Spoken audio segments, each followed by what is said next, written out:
Salut, je voudrais poursuivre ici sur le sujet de l'école et parler en particulier de la volonté des enfants à se rendre à l'école. Alors déjà, l'émergence d'un questionnement sur la volonté des enfants à aller à l'école ne peut exister, ne peut être motivée que par un intérêt porté à cette volonté. Or aujourd'hui, à combien d'enfants est-il demandé si ils souhaitent ou si elles souhaitent se rendre à l'école? Vraisemblablement infiniment peu.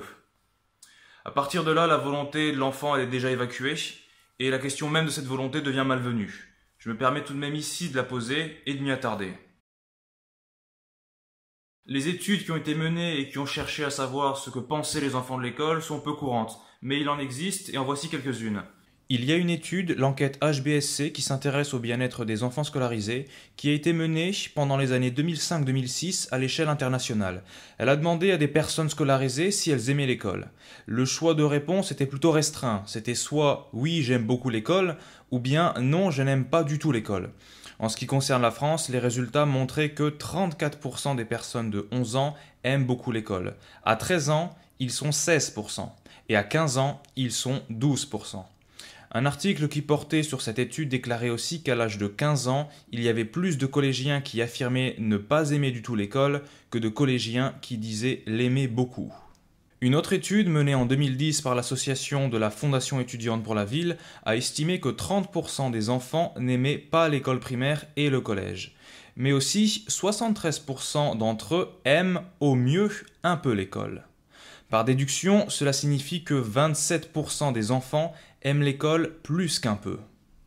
Enfin, le même organisme que celui qui a mené la première étude a réalisé une nouvelle enquête plus récemment, en 2018, dans laquelle on peut voir une légère hausse dans la proportion d'enfants affirmant aimer beaucoup l'école. Mais parallèlement, l'étude a déterminé qu'un quart des personnes de 11 à 15 ans disaient beaucoup aimer l'école, ce qui confirme assez bien les chiffres communiqués par les autres enquêtes. Vous avez les liens qui mènent aux études dans la description de la vidéo. Donc voilà pour les chiffres. Alors on pourrait s'en tenir là, on pourrait s'en tenir à ces chiffres et se dire que avec eux on peut déterminer maintenant la part des enfants qui aiment l'école, ceux qui l'aiment moins. Mais je pense que notre examination serait faussée dans la mesure où tout ce qui est mis en place, dans la mesure où tout ce qui est fait en amont de la recherche de cette parole pour favoriser la scolarisation n'est pas du tout pris en compte par ces chiffres. Parce que ces chiffres ne s'intéressent pas aux éléments propres de l'éducation, ces éléments qui régissent la vie de l'enfant, qui le placent sous les ordinaires incitations, pour ne pas dire injonctions, de scolarisation. Et du continuel et implicite, c'est pour ton bien. Et donc tout ça, ça présente déjà un biais considérable dans l'analyse. Et la scolarité étant posée comme un devoir, le devoir d'aller à l'école, les devoirs d'ailleurs qu'on a à faire quand on va à l'école, la question serait à quel point la volonté de l'enfant est-elle conciliable avec ce devoir de scolarité ? On peut maintenant se pencher sur les contraintes auxquelles doivent faire face les enfants lors de leur rentrée à l'école et plus tard quand ils sont scolarisés. Et selon l'intensité et la nature de ces contraintes, on sera plus en mesure de déduire ce qu'il reste comme place à la volonté de l'enfant. Alors en dehors de certains cas très rares d'instruction en famille, l'enfant se retrouvera face à différents chantages qui viseront à s'assurer de son acceptation de la scolarité. Et c'est Sylvain Rochex, si mes souvenirs sont bons, qui avait défini 3 formes de chantage sur son blog, sur son site déscolarisation.org. C'est des chantages qui sont posés aux enfants lors de leur entrée à l'école. Je vais reprendre ici donc ces 3 points et les développer. Alors déjà, le refus de l'enfant d'entrer à l'école entraînera quasi immanquablement chez les parents un mécontentement qui placera l'enfant dans une situation de chantage affectif. Les parents aujourd'hui sont les seuls repères donnés à l'enfant. Ces 2 parents, parfois un dans les familles monoparentales, ce qui fait que si il y a une demande venant des parents et que l'enfant n'est pas d'accord avec ça, au final, le dernier mot, c'est toujours les parents qui l'auront. L'enfant sera contraint de céder un moment ou l'autre à la demande des parents. Cette dépendance très forte parent-enfant qui est caractéristique de nos sociétés occidentales modernes, parce que ça n'a pas toujours été ainsi, va permettre de sceller cette situation où l'enfant devra tôt ou tard céder à la demande de ses parents, parce que sinon il perdra leur amour, et comme c'est leur seule référence, il ne peut pas se permettre ce sacrifice. Parce que la pression qui s'exerce sur lui est extrêmement forte, ce qu'il ne voulait pas accepter au départ, il devra s'y soumettre, il devra finir par céder. Ça, c'est un type de chantage qu'on retrouve aussi, bien sûr, dans plein d'autres situations et pas juste celle de l'entrée à l'école. Secondement, il y a un chantage social qui s'exerce sur l'enfant. Aujourd'hui, on a la famille d'un côté qui est très fermée sur elle-même, famille nucléaire, papa, maman, enfant. De l'autre côté, on a l'école avec tous les enfants qui y sont concentrés. En dehors de ça, la société, l'enfant n'a pas vraiment le droit d'y accéder. Ce qui fait que il y a un chantage social très fort qui se fait, puisque si l'enfant espère, et il espère évidemment, c'est un être social, faire des rencontres, se faire des amis, développer des affinités, tout ça, eh bien, il devra céder encore une fois à la pression qui lui est faite pour aller à l'école, parce qu'il devine que c'est le seul lieu où il pourra avoir des copains. Donc, si l'enfant espère satisfaire ses besoins sociaux, il devra là aussi accepter de se rendre à l'école, là où il y trouvera une socialisation qui est quand même très spécifique, très réglementée, et sur laquelle il n'a pas prise.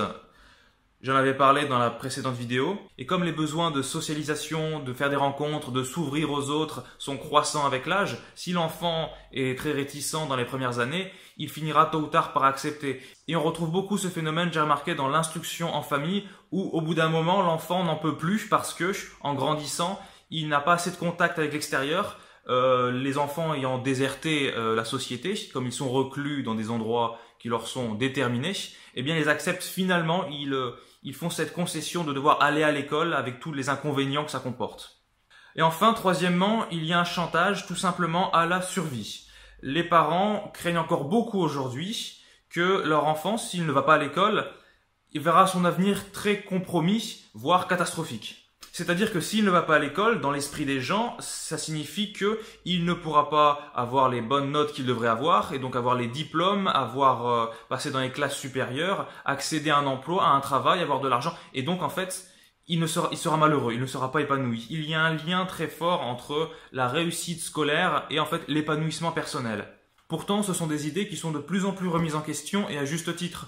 Déjà, si on se réfère aux chiffres que j'ai donnés tout à l'heure, on voit qu'il y a une proportion assez grande d'enfants qui ne sont pas heureux à l'école, qui n'y sont pas épanouis. Donc ça montre déjà que l'école, lorsqu'on y est, n'est pas l'idéal qu'on essaye de nous vendre. L'école en elle-même contribue grandement à un mal-être chez les jeunes. En ce qui concerne les adultes, de nombreux phénomènes nous montrent que cette représentation idéale et uniforme du parcours de vie via la scolarité n'est pas si propice que ça à engendrer le bonheur. Le bonheur, c'est-à-dire ce qu'on appelle réussir dans la vie. Les diplômes sont loin de garantir l'accès à l'emploi, on le sait de plus en plus, et le nombre croissant de réorientations professionnelles témoigne d'une certaine désillusion. Maintenant, ce sont les parents qui font ce choix de scolariser les enfants. Mais s'ils font ce choix, c'est qu'ils sont largement poussés à le faire, et en dehors même de toute conviction éducative.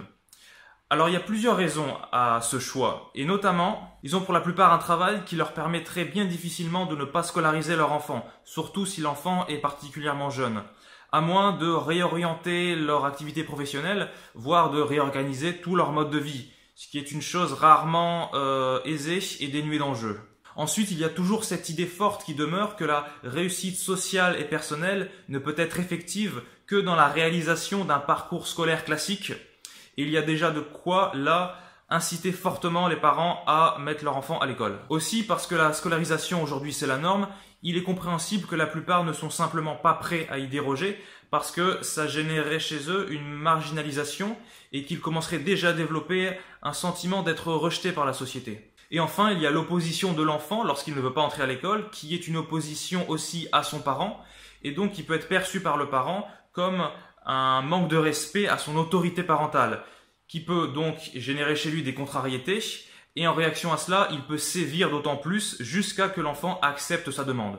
Voilà, donc pour moi, les parents ne sont pas des instances décisionnelles indépendantes et préservées des influences extérieures, parce que la société, dans son ensemble, suscite et impulse des idées et des choix auxquels les parents se sentent le plus souvent devoir y répondre. Je reviendrai sur cette question, est-ce que les enfants aiment l'école, dans une autre vidéo, parce que je pense qu'il y a d'autres choses à dire là-dessus. Et pour l'heure, vous pouvez donner votre avis sur la question, et je vous dis à bientôt.